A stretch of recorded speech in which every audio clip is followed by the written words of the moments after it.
Good morning. Our hand today is going to be Ace King. We are in early position. Villain 5 open raises at 2.5. Villain is playing 2316. When we look at his early position stats, his VPIP is right now at 33%. Small sample sizes. He might be a player that tends to raise more early position because people tend to give those people credit for hands, or it just could be that he's getting lucky. Regardless, I don't think he's overly loose. I don't think he's overly tight. So I'm gonna stick with my 3-bet range versus early position player when I myself am in an early position. So looks something like this. Raised up to 9. Thought about raising up to 10. Maybe that was a mistake. But I went to 9 because his pre-flop raise was only 2.5. It was actually a little smaller. Villain 1 calls. And he's the villain of interest because he's the only one that calls and goes to the flop. This is the range that I set up for villain. When I look at this player's stack, or his stats, you can see that his VPIP is actually pretty high, in the 40s, you could say, just overall. So I don't think he's necessarily playing position. His pre-flop raise, maybe a little bit when he's on the button, but for the most part, again, he's not really playing position too much. His raise first in stat, definitely more when he's in the cutoff or the button. I think what's interesting for this player is pre-flop. Is some of these pre-flop call stats. So he calls a 2-bet. He calls, 50% of the time when he's early or mid position. So he's calling those early position players instead of raising them. He's not really making a 3-bet. I mean, he has, 1 out of 34, 5 out of 25 when he's on the button. His call 3-bet, call any 3-bets seems awfully high, 60%, 75%. And these are from early position, so maybe he raises and then someone 3-bets and he calls. But cold call 3-bets, 100%, 50%. So I kind of feel like if he looks at a hand, decides he wants to play, and then he's gonna play even if it's limped or 2-bet or 3-bet. So I kind of had to think about. I could have had a massive range, something like 40%, but I said, with that 3-bet, maybe he's going to play a little bit tighter and really just kind of go for it. Let's say pocket pairs, suited aces, maybe some of these Broadway hands, maybe suited connectors, because those are hands that people seem to want to play.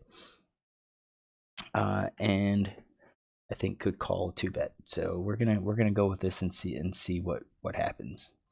Flop comes out Ace Jack 2. I have top pair. I've got the Ace of Clubs blocker. I bet 11. Villain calls. 7 of clubs comes out, which isn't the greatest. However, again, I know the nut flush isn't out there because I have the ace of clubs. So I fired half pot. He calls, and this is where I'm kind of interested in seeing, is this correct? Does GTO suggest I do something different? Maybe check here, check raise, check call, and then on the river, Jack Poor calls. At this point, I kind of feel like if he's calling down with a jack, that's fine. That's a small number of hands. If he has the clubs, he doesn't have the ace of clubs. Again, small number of hands. I think aces, even though I have a blocker, I think aces is going to be a very common hand for him, because I think jacks could have just folded on the turn. I fired half pot on the flop, half pot on the turn, and his full to c-bet stats, 67 and 50, and then 0 and 60 when he's out of position on the turn. So I just kind of feel like he has an ace, and I don't really want to check and hope he bets. I feel like he's going to call with his ace again, so I think the decision is to bet. His probes, he does have a small probe set, but when I quickly looked at this, I didn't think it was high enough to really risk checking and hoping he bets. So I bet half pot.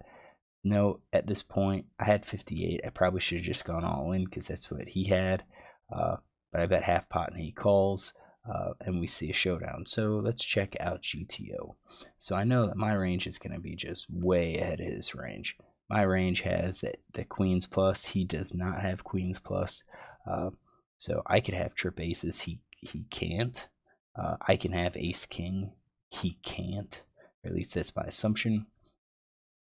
So I feel like, yeah, with our C bet, it's going to be 100% because we're all of these are pairs, one pair hands. I mean, basically, we only have pair plus in our range. So kind of thinking ahead, if we bet and get called, then I kind of feel like queens and kings probably will have to get checked, which means we're going to have to check some hands, some like top pair hands behind on that turn to kind of protect those queens and kings.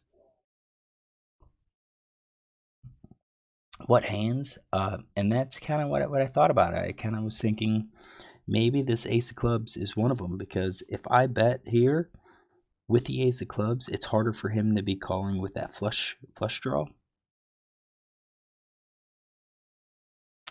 But at the same time, I think having the ace of clubs makes the flush less scary. So, all right, I bet villain calls. He is supposed to raise a small percentage of time, trip twos. Some of these, I think ace two hands, he's supposed to be raising. So if he plays GTO, he's calling 43% of the time. So 7 of clubs comes up, and now, all right, so now they want me to check here. Let's say if villain bets 22, we are check calling with ace king, aces, and sometimes check calling with ace 4, ace 5.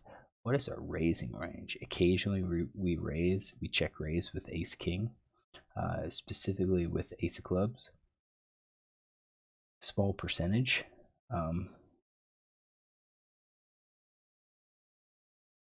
Okay. That means our bet isn't, we don't have anything here.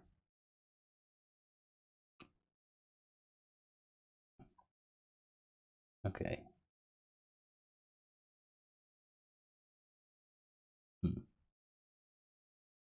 All right. So I think this is kind of where we get off, and it's going to be hard for me to continue because it's not even a mixed strategy.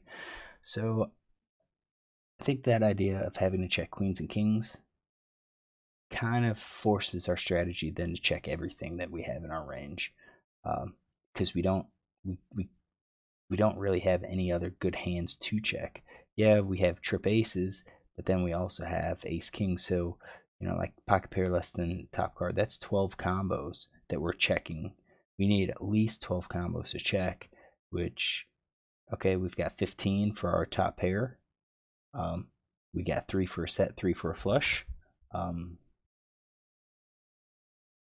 So 21 to 12. So it's more than a third of the hands would be checking. Maybe that's the indication then that we just kind of have to go for the complete check. Now, if he checks, I think that's horrible. If we check and he checks it behind, I think that's horrible. So then we are supposed to bet 22. I think we get more money in this hand otherwise, but this is versus a GTO opponent. So if it goes check, check, we bet 22. We lead out with our ace of clubs. When we lead out when we don't have a club. We have some checks with other ace kings. Definitely we're leading out with our flush, with our full house. We're leading out with kings, and I think that's okay because maybe he had jacks. Well, no, maybe he had queens. I don't include it. But I think kings kind of goes towards some of the bluffs. Maybe we can get a ace little to fold. I think our hand could be represented by a jack. let's say we raise with queen jack or jack 10, we c-bet because we hit middle pair, and then villain calls, and now it's like, okay, we just got to give up because it's like villain has an ace, and then, oh look, we just rivered the jack for trips. Let's go ahead and bet, and maybe we can get him to fold. So say we bet, and then he's going to call. He should be calling with top pair, three of kinds, some of his top pairs anyways. What if he shoves us all in? We're calling with trips, we're calling with ace king, we're calling with some of our ace five, or these flushes, and so forth. So I want to change this. We're going to change, if we check on the turn, I want him to bet 100% here. Because I think that is probably the most realistic. If we check the turn here, I think villain's going to bet the pot, maybe even all in. So we'll do the pot. I think he would probably bet something large, or at least that's, at this site, I suspect people would do some of that. So we'll run the solver and we'll be back. All right, didn't take too long. We're still betting 100%. C-betting, he calls. 7 of clubs. Now we do have a little bit of mixed strategy here. Not a whole lot, but we check. Villain bets 44. That's pot size bet. And if he's doing GTO, he's got it. He's got a mix. He's got some bluffs in there and everything. So then at that point, if he makes that sort of play, that pro bet, now we come over the top. Aces and king of clubs. Okay, I think I would have done that. But again, I didn't really think he would do that. Looking at his turn pro bet, 1 out of 8, maybe he does that. Rivers 1 out of 5. Again, maybe he makes that play. But I think we would raise, and then he should be calling 2 pair, top pair plus 2 pair.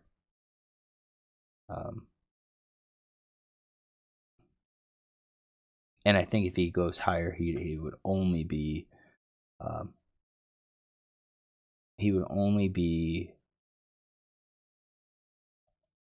more polarized. Would be the call. All right, so we did see the showdown. So let's see what he has. He shows ace 3 of hearts. So is that in there? Yeah, I have ace 3 of hearts. How did this call? So he did call the ace 3. That's fine. We were supposed to bet. So if we bet, I think we're gonna have to fix this. So let's say this. I think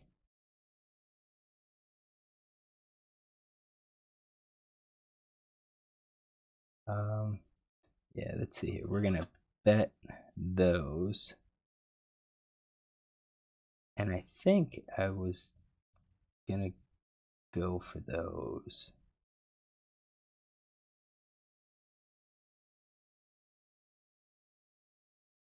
Check with those. Okay. Sets.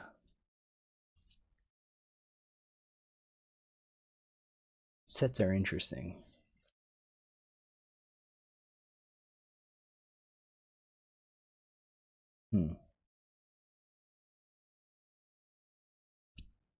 If I bet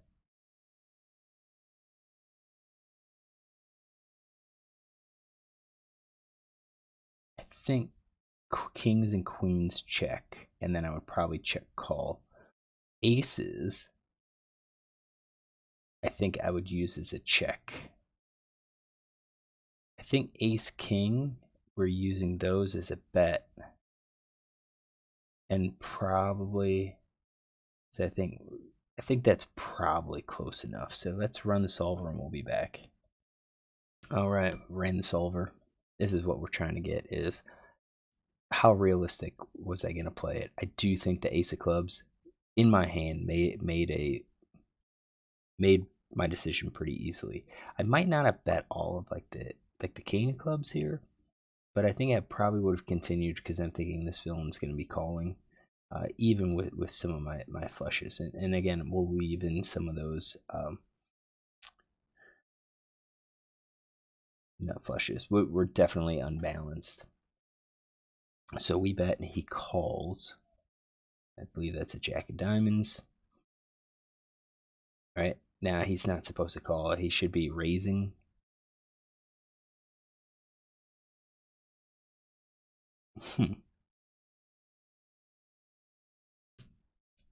Raising or folding. So I guess we're gonna have to get this fixed. We're gonna say he's calling with all of these top pair hands. I think middle pair folds. I think weak pair starts to fold. I don't think he's gonna go for a bluff necessarily. Has he check raised at all?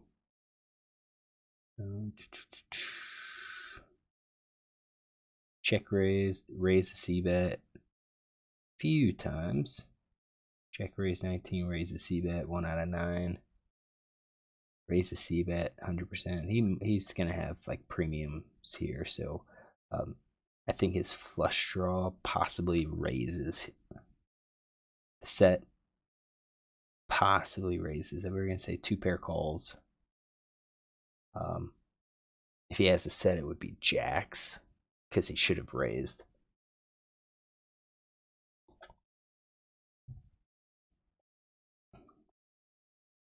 I should have raised with 2s. Let's switch those. 2s there. All right.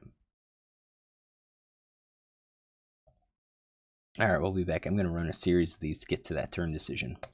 All right, had to check it. Didn't. We got it right. So called. We're betting, 19% still. Just kind of have the hands that I'm betting. And then he calls, and then we get the jack, and then I check and probably just let him bet. He has ace jack. He has all those. The assumption, I'm going to guess the assumption is that if I bet, he's just going to fold a lot of those, and I don't think that's true. I think if I bet, he's going to be calling. I mean, he called with ace 3, so he's going to call with all of his top pair hands, and I think that's what makes this now, instead of a check, go ahead and bet, because he's going to be calling all of those. Granted, he could have jacks, but he didn't 3-bet. He didn't raise here, so I can't. I mean, maybe he calls. Maybe he calls just across the board.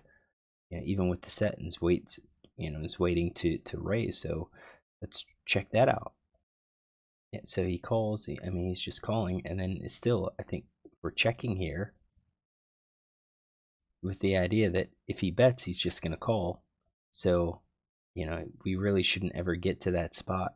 And I could say I'm going to bet, but again, I think based on the villain, based on his, now that we have this, I think if he's going to call with any of his aces, might as well bet. So I think that's more exploitative and not GTO. So just kind of in review, I think with the GTO, we do have a strong range. The C-bet's great, but I think on the turn versus an unknown player, probably best just to go ahead and check, because there's really no way to balance our checks when our range is so tight. Queens and kings, those are likely going to be our check hands. We really don't have any other hands to kind of, that we can say we're going to use for balance without saying we're just going to do it 100%. So then when he calls, if we do check and he fires out a bet, then instead of just calling, we're probably going to be raising, then going all in with our aces, ace king, our flushes with ace 4, ace 5. Yeah, we'd hate it with top pair, top kicker, but I think that's going to be the play. So hopefully you enjoyed this hand. If you did, look tomorrow for another.